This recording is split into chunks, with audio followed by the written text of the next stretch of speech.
agora aqui o Dr. Décio Lemer. Dr. Décio, ele é hematologista e chefe do Centro de Transplantes de Medula Óssea do Instituto Nacional do Câncer.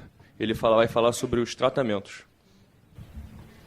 Bom, então, obrigado a todos, e agradecer a Associação Provita, a ajuda toda que tem prestado na nossa unidade.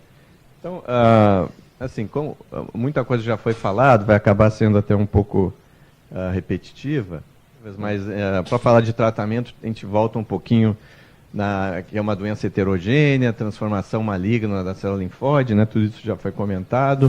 É uma neoplasia bastante comum em países desenvolvidos, representa cerca de 5,3% dos casos de câncer no mundo. É um grupo heterogêneo, são divididos em dois grandes grupos, né, isso já foi comentado, Hodgkin e não Hodgkin. Depois, dentro dos não Hodgkins, a gente tem os linfomas agressivos ou indolentes, né? E essa classificação, né, que já foi mostrada, que é enorme. Felizmente, para o tratamento não é tão complicado assim, mas obviamente que a gente entende aí por que tem que ter um patologista experiente em linfomas. Poucos têm a experiência de detalhar exatamente o tipo de linfoma, né? Então, na avaliação inicial, isso aí, os sintomas, história clínica, o diagnóstico diferencial, isso é importante, né, de doenças infecciosas, às vezes aquele gânglio no pescoço, pode ser só uma doença infecciosa, pode ser um linfoma, então tem que ser, obviamente, avaliado por um clínico, antes de ter todo um terror, às vezes, né. Os exames iniciais, o laboratório básico, sorologias, sempre quando a gente tem um linfoma, a gente sempre pede sorologias de hepatites, né, algumas hepatites já estão ligadas tem um risco maior de ter um linfoma, tomografias computadorizadas, do tórax e pelve, de preferência o PET, como já foi mostrado, né? A biópsia de medula óssea é feita quase sempre nos linfomas, principalmente não Hodgkin. Uma avaliação cardíaca com ecocardiograma é fundamental, porque a maioria desses doentes vai usar drogas que podem ser cardiotóxicas, então a gente tem que ter uma avaliação cardíaca inicial. E, em linhas gerais, quando a gente vai tratar um linfoma, a gente sempre usa um antivermífago, geralmente o albendazol, né? A gente não pode esquecer, em geral, de tratar esses vermes com essas drogas. Uma coisa que às vezes a gente esquece, mas que é importante também, por exemplo, como acomete, né, como já foi dito, pacientes jovens, a gente tem que lembrar que um tratamento quimioterápico pode levar à supressão da produção de ovariana, de esperma, e a gente, então, lembrar que em mulheres isso é uma opção, não é uma coisa sacramentada, mas é o que tem para oferecer. Um bloqueador de RH, que isso é como se ele deixasse o óvulo congelado, né, e a quimio não atingisse essas células. Nem sempre isso funciona, mas é o que tem para oferecer. Então, isso para a mulher é importante, é como que criasse um escudo, né, e protegesse os ovários, né. E para o homem, uma coleta de sêmen antes, né. Obviamente que no serviço público tudo isso é mais complicado, coleta de sêmen, mas, por exemplo, no caso da mulher, isso aqui é bastante viável, né, de se fazer, de proteger, embora não há nenhuma garantia 100% de que isso vá funcionar, né. O estadiamento, enfim, já foi comentado, não vou, em geral a gente usa de acordo com o número de sítios, ou acima ou abaixo do diafragma, né. A gente tem dos linfomas foliculares, aqueles indolentes, né, como já comentado, são cerca de 30% dos linfomas, a idade mediana já é um pouco mais avançada do que nos linfomas agressivos, né. A gente vê que aquele envolvimento extranodal já é mais raro, algumas alterações na citogenética, aquela foto que o Rony já tinha mostrado, né. E eles geralmente são diagnosticados em estágios mais avançados, são geralmente muito sensíveis à quimio e radioterapia. É comum várias recidivas e tendo respostas cada vez mais curtas, né. tendo então a causa de óbito desses pacientes, essa transformação para linfomas mais agressivos, a refratariedade e também, obviamente, infecções são uma causa de óbito grande desses pacientes. Então, como o Rony falou, eles são linfomas de indolentes, mas tendem a recair e ficar mais resistentes ao tratamento, né? E aí também, como já mencionado, os fatores de mau prognóstico, né, aqueles pacientes que têm mais de 1 ou 2 fatores, vejam como é diferente a sobrevida e como é muito boa naqueles pacientes com menos fatores prognósticos, né? Isso já tinha sido ali comentado. Então, na avaliação, é sempre um pouco, é uma avaliação que tem que ser bem discutida com o paciente, se é um linfoma localizado, se ele é avançado. Em geral, no tratamento do linfoma localizado, ou seja, aquele estágio 1 ou 2, somente a radioterapia, mas isso já tem mudado, tem artigos bem recentes, de um mês atrás, mostrando que se associar a quimioterapia aqui, há um ganho, há um benefício de sobrevida nesses linfomas foliculares.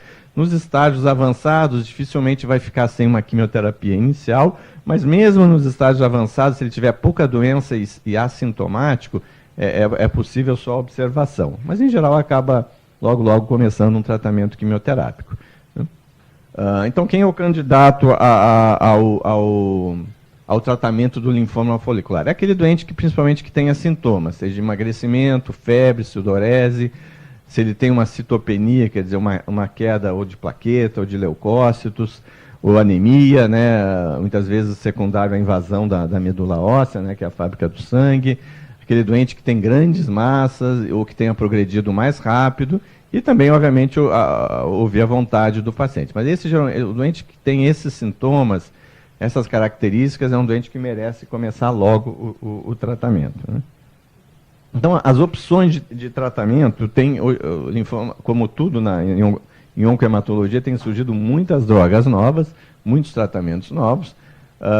Existe o tratamento básico, a quimioterapia com agentes alquilantes, esquemas que a gente chama de COP ou CVP, CHOP, outras drogas eficazes, a fludarabina, a bendamustina, um agente alquilante também bastante eficaz, a imunoterapia, que a gente vai ver em seguida com um anticorpo anti-CD20, que é expresso na grande maioria desses linfomas, pode ser um tratamento só com esse rituximab ou associado com quimioterapia. E a gente vai também depois passar, depois ter a questão do transplante. Esses doentes, na maioria das vezes, como foi dito, eles vão recair. E, em geral, numa recaída sensível, eles são candidatos a um transplante autólogo e também a um transplante alogeneico, ou seja, de um doador de células de um irmão ou de um não familiar, né, mostrando que esses linfomas podem ser curados com o transplante, principalmente o transplante alogeneico, né? Então, aqui só mostrando, depois que surgiu a imunoterapia, como houve uma melhora da sobrevida desses doentes, né, com a imunoterapia. Então, é uma droga extremamente importante nos linfomas de baixo grau, como a gente chama. E esses linfomas, então, eles expressam um antígeno na superfície, né, que é conhecido como esse CD20, e a gente tem um anticorpo contra esse CD20, né, e isso tem um papel muito importante, sozinho ou associado à quimioterapia. Isso tem um efeito bastante sinérgico no tratamento dos linfomas, né? Essa é a droga mais usada, o rituximab. Não vou entrar em detalhes na característica. Então, a conclusão assim, dos tratamentos do linfoma não Hodgkin de baixo grau, que, né, como foi falado, são esses foliculares, a maioria. O tratamento estándar para a doença inicial, né, como é a radioterapia envolvido, mas isso já está realmente mudando. A gente já tem um artigo bem recente que, associando o químio mesmo pelos estágios iniciais, a gente tem um resultado melhor. E pacientes selecionados podem ser poupados do tratamento. Em doença avançada, a gente tem, como já foi falado, aquela opção que a gente chama, um termo em inglês, watch and wait, que é observar. Geralmente vai ocorrer agentes alquilantes. Essa aqui é uma outra droga, a fludarabina, que é bastante eficaz nesses linfomas foliculares. Aquele anticorpo monoclonal que é o rituximab. Esses esquemas são abreviaturas bem conhecidas, que a gente chama de COP, R-CHOP. O R vem do rituximab, que é esse anticorpo monoclonal. E passando, obviamente, naqueles casos que progridem a doenças que ainda são sensíveis ao tratamento, ao transplante autólogo ou até ao transplante alogeneico, né, que é de um outro doador. E também lembrando que esses linfomas são muito sensíveis à radioterapia, né? Então a gente não pode esquecer, em casos localizados, da radioterapia, né? E esse anticorpo monoclonal, ele às vezes pode ser usado isoladamente, né? E ele chegando a ter uma resposta de 70%.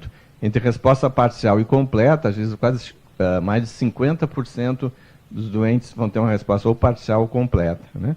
Então, como isso mudou também o tratamento desses doentes, né?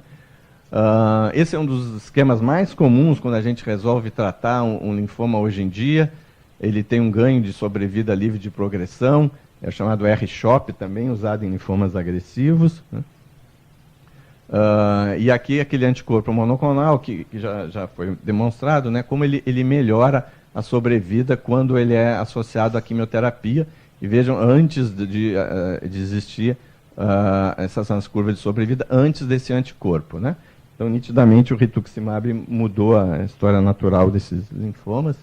Então, a conclusão em relação a isso é que os resultados de quimio e rádio são superiores em doença inicial. FLIP, que aqueles critérios usados para prever o prognóstico desses doentes, aqueles doentes com vários fatores de risco têm um prognóstico pior, e aí esses doentes com vários fatores de mau prognóstico têm uma sobrevida bem desfavorável, né, já demonstrado, e não há evidência de um platô, ou seja, esses doentes eles continuam a recair, às vezes, tardiamente, né? E também, e aqui por último, os tratamentos dos transplantes, que vai ser falado depois, né? Então, a terapia ainda é o tratamento recomendado para os estágios iniciais, mas quimio e rádio deve ser o tratamento estándar, né? E só acompanhar também é um tratamento razoável para alguns pacientes, vai de caso a caso, né? Bom, agora falando dos linfomas agressivos, né? São os linfomas não Hodgkin, que o Rony já tinha mostrado, o difuso de grandes células é o mais comum, e são responsáveis por cerca de 30% dos casos, né? A imunodeficiência severa é um fator de risco. Hoje em dia a gente já não vê mais, mas antigamente, antes dos retrovirais, por exemplo, os pacientes com HIV, muitos deles morriam de linfomas agressivos. Hoje isso já não acontece mais.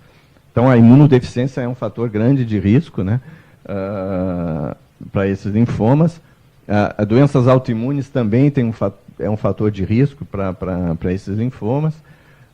Aqui isso tinha sido mostrado também, a incidência, né, de todos os linfomas, ele é mais frequente do que o folicular e depois aqueles outros subtipos, né?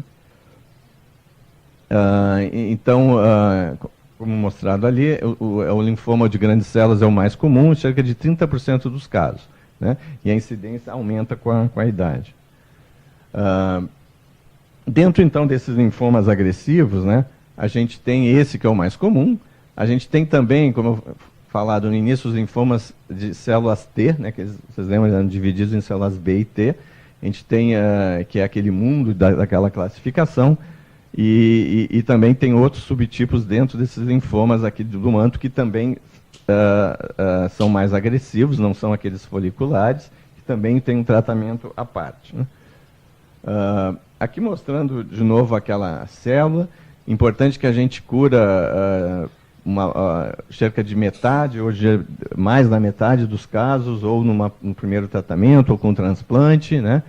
E eles têm um comportamento heterogêneo, né? E muitos deles, os linfomas indolentes, eles podem se transformar nesses linfomas agressivos, e aí vai mudar o tratamento, né?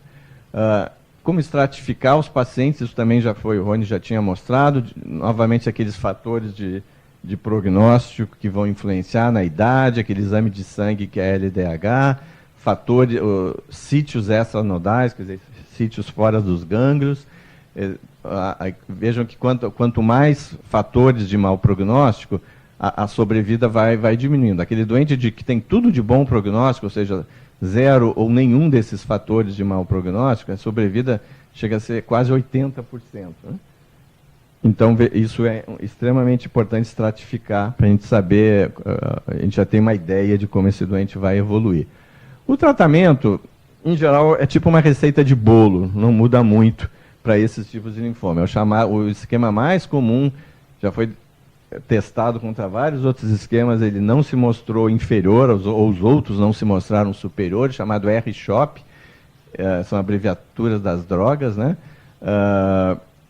E vejam aqui novamente o rituximab, como ele fez diferença, aquele anticorpo monoclonal, também nos linfomas agressivos.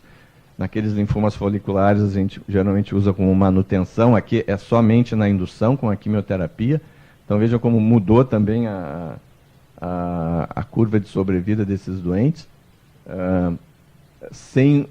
Com o rituximab, sem o rituximab. Então hoje em dia não se aceita mais tratar um linfoma agressivo B sem esse anticorpo monoclonal, e que nem sempre está disponível no serviço público, né, porque ele tem um custo obviamente elevado, mas ele muda completamente a história natural, né?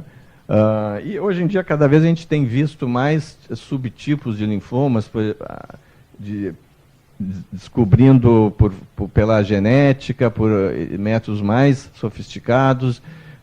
A gente chega num linfoma que também é um linfoma difuso de grandes células, mas ele tem algumas expressões gênicas, de expressão de alguns genes, e que vão evoluir mal. Né? Então, esse linfoma que tem essa característica, chamado expressão dessas proteínas MYC, BCL2 ou BCL6, vejam como ele evolui muito mal em relação ao outro linfoma.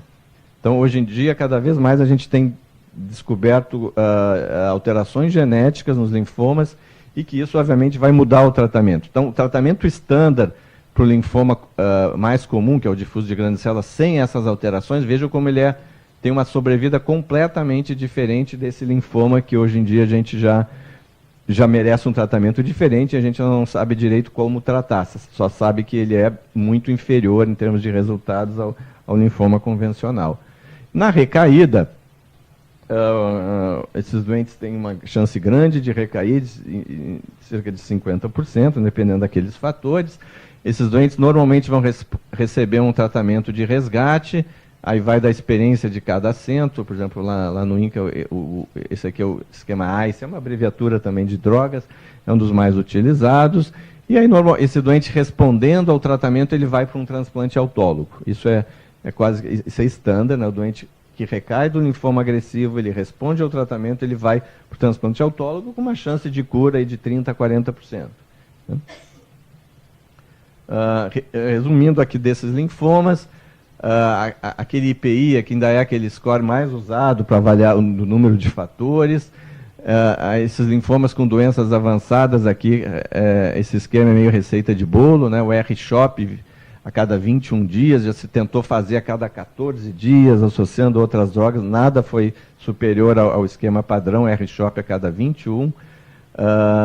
Uma coisa que é controverso, mas a gente pode depois irradiar as áreas onde tinha o tumor maior, desde que sejam localizados, né, fazer radioterapia nessas áreas chamadas de bulk.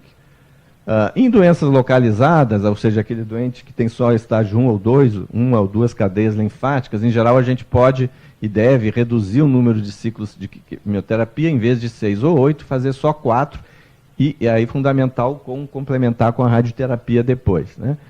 O transplante autólogo para aqueles doentes que têm uma recaída sensível, e considerar o transplante allogeneico em pacientes que recaem após o transplante autólogo e que têm alguma resposta à quimioterapia. Aqueles doentes resistentes também não respondem ao transplante allogeneico de medula. O linfoma, rapidamente, o linfoma de células T, Eles representam, como já foi mostrado, é uma porção pequena de todos os linfomas, é um grupo também bastante heterogêneo, geralmente agressivos, são geralmente tratados da mesma maneira. Em alguns casos a gente associa algumas drogas diferentes, mas em geral não muda o tratamento, então não vou entrar muito em detalhes aqui. Aqui só mostrando, eles têm, esses linfomas T também são divididos em vários subgrupos, né? Alguns com algumas características de melhor ou pior prognóstico, também não vou entrar no caso, aqui só mostrando os diversos subgrupos desses linfomas T, né? Aqui é um linfoma T cutâneo com essa apresentação, são doenças difíceis de tratar. Atualmente já se propõe o transplante halogeneico, que pode curar alguns desses linfomas. Isso a gente vê com relativa frequência, quem está um centro que trata bastante desses linfomas. E a sobrevida, ela é inferior, então, ao linfoma B convencional, via de regra. Como eu falei, alguns têm algumas características de melhor ou pior prognóstico, não vou entrar em detalhes. E, por último, dos tratamentos, o linfoma de Hodgkin, né, esse patologista inglês, que foi quem primeiro descreveu a doença. Aquela célula que o Rony já tinha mostrado, esquisita, que hoje se sabe que ela vem do linfócito B, mas ela não expressa mais as características do linfócito B. E essas células, então, foram chamadas de Ried-Sternberg, né, e que representam menos de 1% das células do tumor. No linfoma de Hodgkin, há um grande infiltrado inflamatório que compõe a maior parte do tumor, né? Ela costuma ter essa distribuição adultos jovens e depois mais de 50 anos. A apresentação já foi mostrada, né, cometimento contínuo das cadeias, pode ter hepatospleno. Importante esses sintomas B, que isso piora em geral o prognóstico, a gente chama de sintomas B, sudorese noturna. Sudorese noturna já nem é mais considerado, mas a gente ainda leva em consideração, mas principalmente febre e perda de peso. Se leva a ter um prurido, sintomas compressivos, né? São todos que a gente chama de sintomas B, né? Então, a febre e perda de peso são bem importantes. Aqui só mostrando essa foto, como era a descrição. Hoje, a gente não vê mais esses doentes assim. Hoje, o caso mais comum são esses gânglios, em geral, que começam na região cervical. E como é uma doença de crescimento lento, às vezes a gente vê doentes que estão há 1, 2 anos com um relato de um gânglio que vem crescendo lentamente, aí procura um atendimento, não consegue o atendimento, etc, etc. Mas hoje a gente, pelo menos em relação à Hodgkin, a gente praticamente não vê mais esses casos, embora de vez em quando a gente ainda vê, né? Pela dificuldade toda do atendimento, né? O PET-CT, né, o Rony já explicou, é uma modalidade que tem mais vantagens do que a tomografia convencional. Uma coisa que ainda é em estudo, avaliação no meio do tratamento, não vou entrar em detalhes, que isso poderia mudar o tratamento, na prática isso está longe de ser um consenso. Tem vários subtipos de Hodgkin que não muda muito o tratamento, com exceção do predomínio linfocítico, que que é o menos comum de todos e pode ter uma evolução diferente.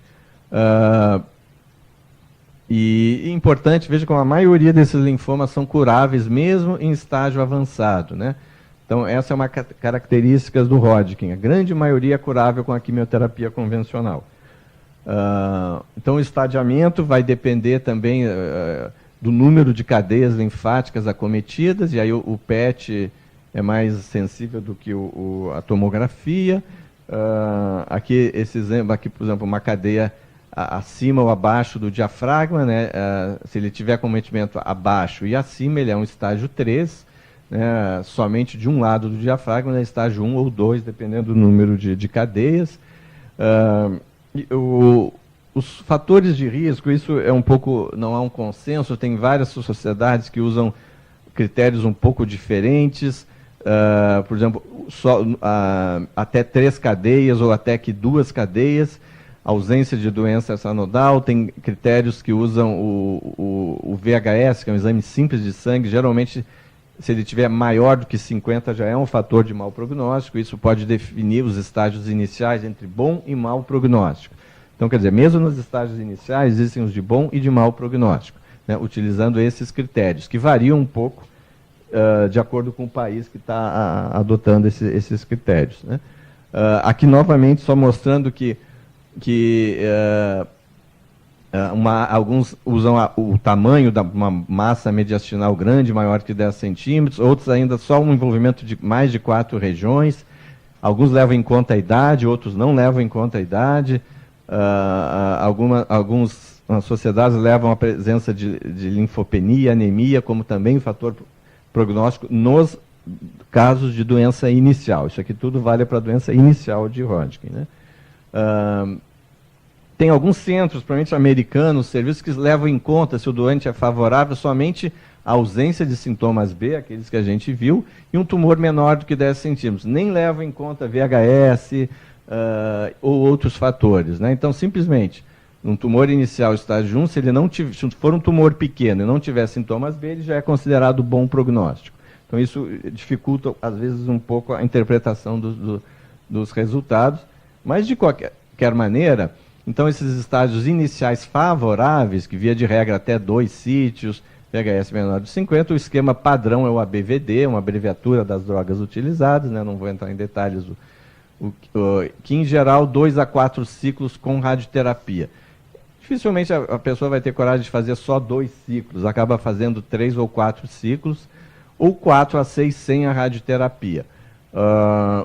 O B vem da droga bleomicina, que tem um problema de causar toxicidade pulmonar, e é uma droga antiga, barata e de difícil acesso hoje em dia. Essa droga está em falta, geralmente. Tem um artigo recente que o brentuximab, que é um anti-CD30, que é expresso na maioria desses linfomas, também pode ser usado no tratamento inicial. Uma droga extremamente cara e que ainda longe de ser provada que haja algum benefício no tratamento inicial. E também tem outros esquemas de quimioterapia de menos tempo, mais curta, chamado Stanford 5, mas o padrão ouro é o ABVD. Né?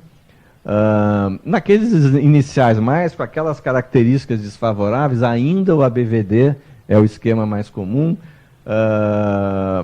E aí vão ser 4 ou 6 ciclos com radioterapia, ou, por exemplo, a radioterapia pode ser, por exemplo, uma mulher jovem que tenha uma área que a mama pode entrar no campo da radioterapia, ou próximo, a gente pode evitar para não ter toxicidade, às vezes, tardias da radioterapia, então fazer só 6 ciclos sem a radioterapia, a questão da substituição da bleu.